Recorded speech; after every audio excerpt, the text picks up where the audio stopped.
Recently Taliban जो है अफगानिस्तान में, इन लोगों ने एक बड़ी स्टेटमेंट दी है कि यूनाइटेड स्टेट्स ऑफ अमेरिका से आने वाले 20 साल तक फिर से हम जंग करने को तैयार है, मगर बागराम एयरबेस का 1 इंच भी यूएसए को नहीं देंगे। जैसे आप लोग जानते हैं, डोनाल्ड ट्रंप की आज के समय नई जिद है कि इनको अफगानिस्तान का बागराम एयरबेस चाहिए। चाहते हैं कि यूएस सोल्जर्स यहां पर डिप्लॉयड रहे। ये इंपॉर्टेंट मिलिट्री बेस जो वैसे तो आप अगर देखो 1970s में यूएसएसआर ने डेवलप किया था, मगर जो इसकी एक्चुअल डेवलपमेंट है, यहाँ पे हॉस्पिटल्स बनाना, यहाँ पे बिल्डिंग्स बनाना, एयर स्ट्रिप्स बनाना, इतनी यहाँ पर फैसिलिटी बना देना कि दसियों हजार सोल्जर्स यहाँ पे डिप्लॉयड रह सके, एक पावरफुल मिलिट्री बेस है बागराम एयरबेस।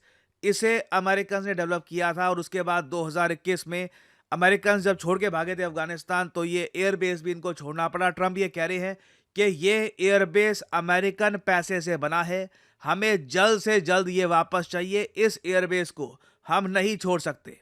नाउ इसके रिस्पॉन्स में तालिबान ने कैटेगोरिकली पहले ये कहा कि नहीं, हम कभी भी अमेरिकन को ये एयरबेस नहीं देंगे, चाहे 20 साल तक यूनाइटेड स्टेट्स ऑफ अमेरिका से फिर से जंग करनी पड़े। क्योंकि जैसे आप लोग जानते हैं, साल 2001 से लेकर साल 2021 तक तालिबान और यूनाइटेड स्टेट्स ऑफ अमेरिका ने एक दूसरे के अगेंस्ट एक वॉर ही लड़ी थी इनसाइड अफगानिस्तान। तो ये लोग कह रहे हैं आने वाले 20 साल तक फिर से लड़ने को तैयार है, मगर एक भी बेस छोड़िए, इन्होंने यहां पर हाइपरबली का यूज किया है, अतिशोक्ति का इस्तेमाल किया है। ये कह रहे हैं 1 इंच भी जमीन तुमको नहीं देंगे ना। अब ये बात सुनने में लगता है कि वाह क्या डायलॉग है। इनके विदेश मंत्री आते हैं तालिबान के, ये कहते हैं अपने एक इंटरव्यू में कि मिलिट्री बेस, वो भी बागरम का मिलिट्री बेस, इतना बड़ा मिलिट्री बेस, वो सब छोड़िए, 1 इंच जमीन भी हम अफगानिस्तान की यूएसए को नहीं देंगे ना। ये बात बोलने में ठीक है, सुनने में थोड़ा इंप्रेसिव लगता है, मगर तालिबान बिल्कुल बहुत कुछ गेन कर सकता है यूएसए के साथ डील करके। और काफी बार जब लोगों को फायदा दिखता है, म्यूचुअल बेनिफिट दिखता है, तो बिल्कुल डील हो भी सकती है। और मैं एक बात नोट कर रहा हूं, यूजुअली आप देखोगे वॉशिंगटन पोस्ट, न्यूयॉर्क टाइम्स, ये डोनाल्ड ट्रंप की आलोचना करते हैं। इस पर्टिकुलर केस में हम देख रहे हैं कि यहां पर भी खुल के लिखा जा रहा है, the United States return to Bagram isn't a bad idea. ये एक बुरा आइडिया नहीं है, हमें इसको एक्सप्लोर करना चाहिए। अगर हम बागराम एयरबेस में वापस लौट पाते हैं, इससे लॉन्ग टर्म में यूएसए को बहुत बेनिफिट होगा और यूएसए तालिबान की सरकार को भी बहुत कुछ दे सकती है, जिससे इनको भी फायदा होगा। अब यहां पे आप पूछोगे यूएस क्या दे सकता है तालिबान को। नंबर 1, इनके एसेट्स अनफ्रीज कर सकता है। जब अफगानिस्तान की जो सरकार थी उसे हटाकर तालिबान ने पूरा अफगानिस्तान कब्जा लिया, तब उस सरकार के $7 बिलियन वेस्टर्न बैंक्स में डिपॉजिटेड थे। जैसे आप लोग जानते हैं, कई गवर्नमेंट्स हैं, इवन इंडियन गवर्नमेंट, हमारे भी बहुत सारे एसेट्स हम रखते हैं यूएस में, यूके में, यूरोपियन बैंक्स में। तो अफगानिस्तान की सरकार के भी $7 बिलियन इसी तरीके से फॉरेन अकाउंट्स में पड़े हुए थे। जैसे ही यूएस निकला अफगानिस्तान से, इन लोगों ने अफगानिस्तान के ये सारे एसेट्स फ्रीज कर दिए। तो एक बात आज के समय यूएसए में ये बोली जा रही है कि हमें लोगों को पे करने की भी जरूरत नहीं है, क्योंकि आज के समय देखो यूएस में भी तंगी है। यूएस में ये ओपनली जिस तरीके से एक टाइम पर बिलियंस ऑफ डॉलर्स बांट दिया करते थे, वो सिनेरियो आज के समय नहीं है। इनको ऑलरेडी यूक्रेन को सपोर्ट करना पड़ रहा है, विच इज क्वाइट एक्सपेंसिव। तो $7 बिलियन जो अफगानिस्तान के एसेट्स के फ्रोजन है, बस इसको अनफ्रीज कर देना है। लो, तुम्हारे $7 बिलियन वापस लो, ये पैसा तुम खर्च सकते हो।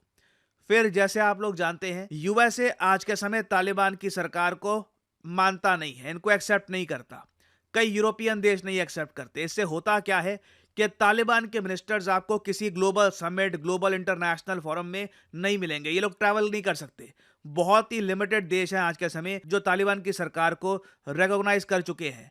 यूएसए के पास ये पावर है कि ना सिर्फ अकेले यूएस चाहे तो अपने सभी एलाइज को कह सकता है कि आप लोग तालिबान को रिकॉग्नाइज करो एज ए प्रॉपर गवर्नमेंट। ये दो चीजें अगर यूएसए दे देता है तालिबान उसके बदले में एक्सप्लोर कर सकता है पॉसिबिलिटी कि ये मिलिट्री बेस लीज पर, मतलब 99 ईयर्स की लीज पर या 50 साल की लीज पर, बिल्कुल ये यूएसए को थमा सकते हैं। और यूएस को इससे बहुत सारा फायदा होगा, क्योंकि आप अगर लोकेशन देखोगे इस मिलिट्री बेस की, ये बहुत ज़रा करीब है चाइना के लॉपनूर के। जी हाँ, लॉपनूर वो लोकेशन है जहां पर हिस्टोरिकली चाइना ने अपने न्यूक्लियर टेस्ट कंडक्ट किए हैं। तो यूएसए आराम से निगरानी रख पाएगा लौहपनूर पे कि यहाँ पे क्या डेवलपमेंट्स हो रही हैं। और कल को अगर मान लीजिए चाइना पे कार्रवाई करनी है यहाँ से, इस मिलिट्री बेस से, तो यूएसए के पास एक और ऑप्शन यहाँ पे आ जाएगा। यहाँ से ये लोग काउंटर टेररिज्म मिशन कर सकते हैं। स्पेशली अगर मान लीजिए कल को कोई एक रेडिकल संगठन यूएसए को नुकसान पहुंचाना चाहता है तो अफगानिस्तान में ही उसको ये लोग डिस्ट्रॉय कर पाएंगे।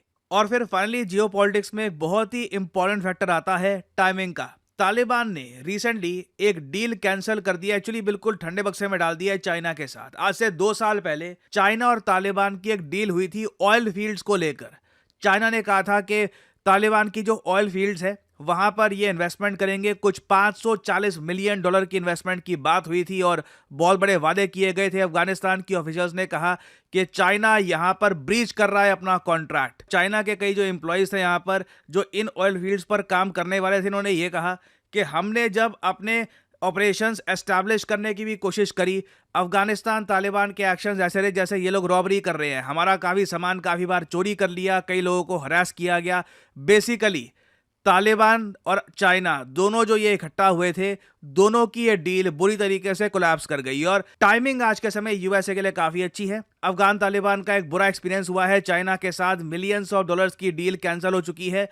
यूएस आज के समय देख रहा है इसे एक ओपनिंग की तरह कि हम लोग आज के समय अफगानिस्तान के साथ एक डील कर सकते हैं जिससे इनको पैसा भी मिलेगा, इनके फ्रोजन एसेट्स भी इनको वापस मिल जाएंगे और साथ ही साथ यूएसए को एक बहुत ही इंपॉर्टेंट मिलिट्री बेस एशिया में मिल जाएगा।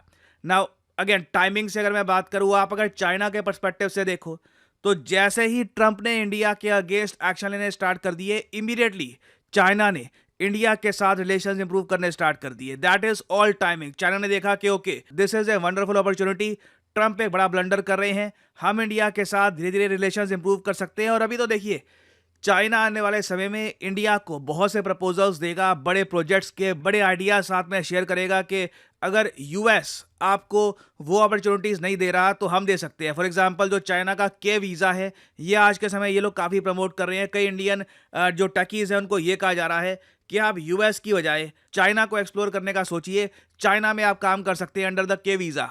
So it's all about being opportunistic. US में चाहे इनके प्रेसिडेंट हो, इनका मीडिया हो, लेफ्ट विंग हो, राइट विंग हो, सब लोग मानते हैं कि बागराम एयरबेस पर वापस यूएस का लौटना एक बहुत अच्छा मूव होगा।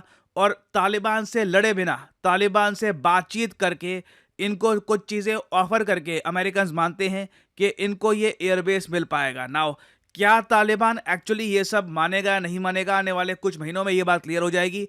कुछ अपडेट्स आती है ऑब्वियसली मैं आपके लिए अपडेटेड वीडियोस लाता रहूंगा।